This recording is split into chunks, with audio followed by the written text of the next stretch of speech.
Gue punya satu cerita yang selalu gue simpen. Bukan karena gue pelit, bukan. Tapi karena tiap kali gue ulang, bulu kuduk gue berdiri sendiri. Ini kejadian yang dialamin sama teman gue sendiri. Namanya Mira. Dan gue jadi salah satu saksi mata setelah kejadiannya. Mira bukan tipe orang yang suka ngibul atau melebih-lebihkan sesuatu. Dan dia bilang kalau kejadian ini pasti ada alasannya. Dan juga mungkin beberapa tempat di luar sana ada kejadian yang serupa seperti yang dialami sama Mira. Gue udah kenal Mira lama dari zaman sekolah. Setelah nikah, dia tinggal di rumah di pinggiran kampung yang agak sepi. Rumahnya deket kebun bambu sama sungai kecil yang kadang kalau malam suka kedengeran bunyi airnya. Lebih kayak suara air yang bikin lu jadi mikir kalau ada sesuatu yang lagi duduk di pinggir batu, di pinggir sungai ya. Terus duduk di atas batunya sambil ngeliatin arah rumah. Nah, suaminya ini nih si Ardan kerja shift malam di gudang ekspedisi. Karena shift macem-macem, otomatis jam pulangnya nggak tentu juga. Tapi ada satu hal yang selalu konsisten. Kalau dia shift malam, dia pulangnya jam 4 atau jam 5 pagi. Nggak pernah lebih cepat dari itu. Mereka berdua punya kebiasaan kecil yang awalnya cuma buat lucu-lucuan. Password doa. Jadi tiap Ardan pulang di jam-jam rawan sebelum masuk rumah, dia bakal ngucapin doa pendek yang cuma mereka berdua yang tahu. Kalau doanya bener, Mira bukain pintu. Kalau enggak ya nggak dibuka. Kalau dipikir sekarang, kebiasaan itu kayak alarm keamanan yang nggak sengaja mereka buat sendiri. Dan kebiasaan itulah yang akhirnya nyelamatin nyawa Mira.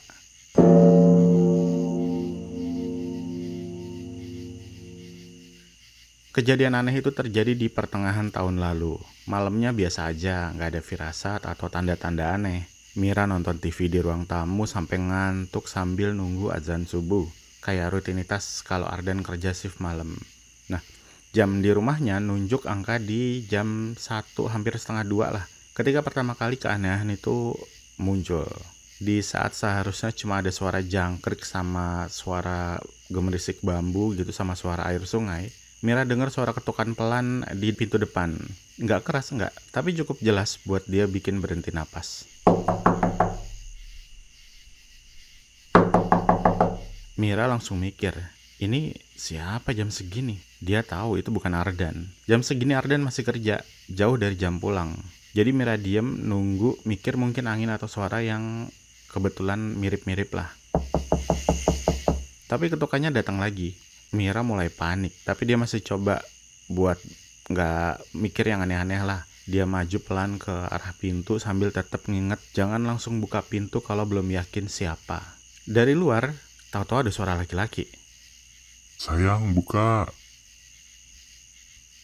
Cuma 2 kata, pelan, tapi seolah suaranya tuh dipaksa keluar dari tenggorokan yang bukan tenggorokan manusia normal. Mira langsung ngerasain dingin ngerayap dari tulang punggung sampai ujung kaki. Dia tahu banget, suara itu mirip Ardan, tapi ada nada yang nggak pas. Kayak orang tiruan yang cuma tahu bentuk suara tapi nggak tahu isinya. Dia nggak jawab, dia cuma mundur 1 langkah.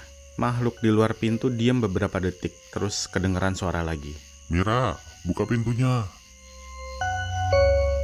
Di bagian kata Mira, suaranya berubah dikit. Terus di bagian buka pintunya, suaranya berubah lebih kayak bukan manusia normal. Mira akhirnya ngumpulin keberanian buat ngomong.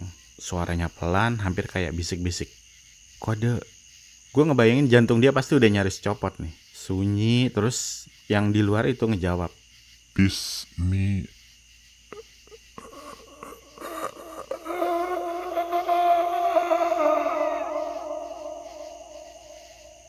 Cuma segitu. Terdengar patah-patah tapi kayak suara orang yang belum pernah ngomong doa tapi coba niruin lagi. Doa yang Ardan ucapin tuh nggak panjang sebenarnya dan dia selalu ucapin dengan lantang, tapi makhluk di luar pintu cuma bisa ngulang setengah katanya, nggak sampai setengah malah. Dengan artikulasi yang salah banget. Mira makin mundur, tangannya udah keringet dingin semuanya. Dia tahu itu bukan Ardan. Ketukan ketiga pun datang.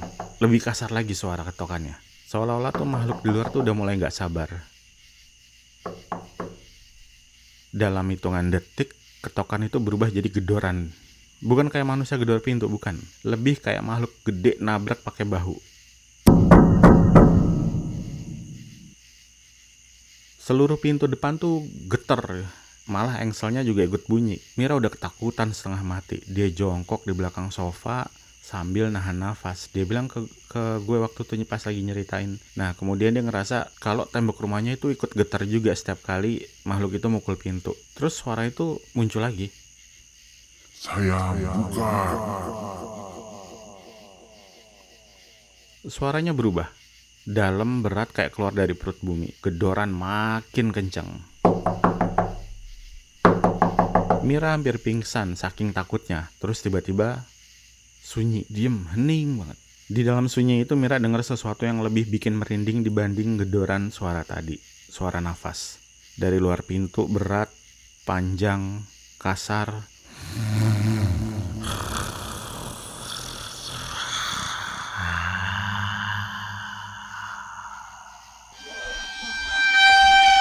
Kayak binatang gede lagi nahan emosi. Terus kedengeran lagi suara berat itu. Sangat deket sama daun pintu. Kode apa? Pelan nyeremin kayak makhluk itu coba belajar dari pertanyaan Mira sebelumnya. Mira nggak jawab, dia nutup mulutnya biar nggak kedengeran apapun. Hening lagi suara itu. Terus suara itu berubah kayak suara anak kecil.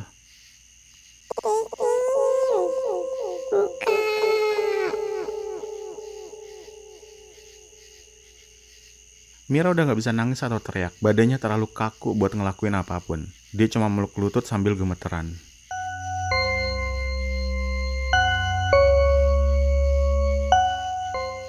Sekitar 10 menit yang kerasa panjangnya kayak sahabat, emang itu waktunya udah mau jelang-jelang jam 4 gitulah. Saking lamanya, dia gak sadar ternyata udah mau jam 4. Mira akhirnya dengar suara motor berhenti di depan rumah.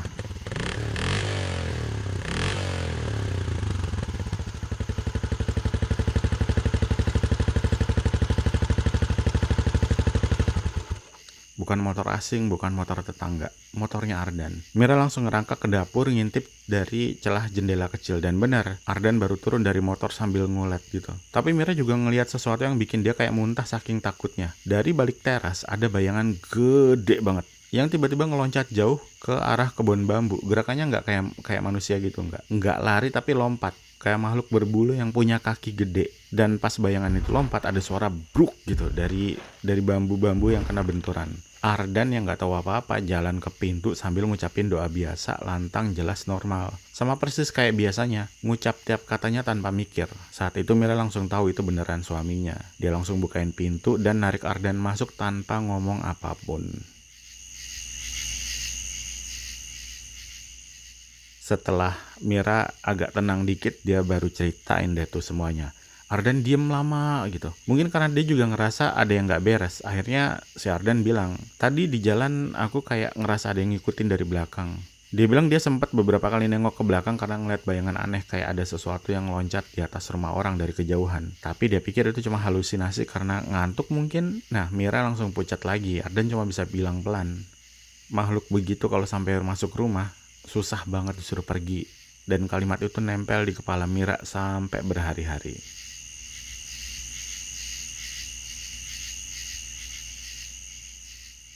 Besok paginya gue dipanggil ke rumah Mira. Dia cerita semuanya sambil suaranya putus-putus.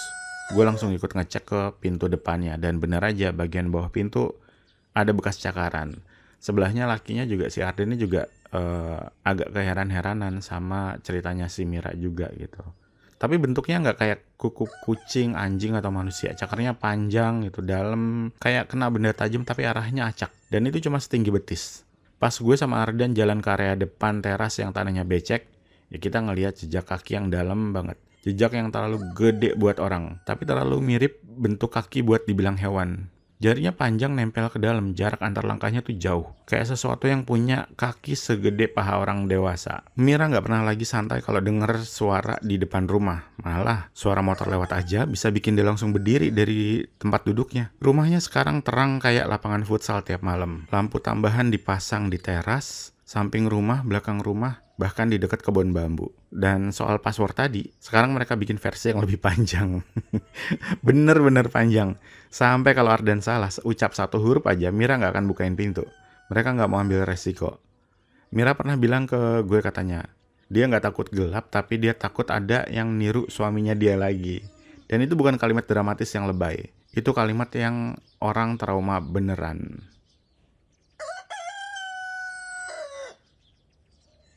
Gue sendiri sampai sekarang kalau datang ke rumah Mira selalu nggak berani jalan lewat samping rumahnya kalau udah jelang sore gitu, apalagi malam. Ada satu sudut yang gelap banget tempat kebun bambu itu mulai. Anginnya beda, suaranya beda, kayak ada ruang kosong di sana yang bukan buat manusia. Kadang kalau gue berdiri di teras sambil nunggu Ardan motornya di starter, gue suka ngerasa dari arah kebun itu ada dua mata yang lagi ngamatin. Diem aja, kayak dia inget siapa gue, kayak dia tahu gue tahu ceritanya.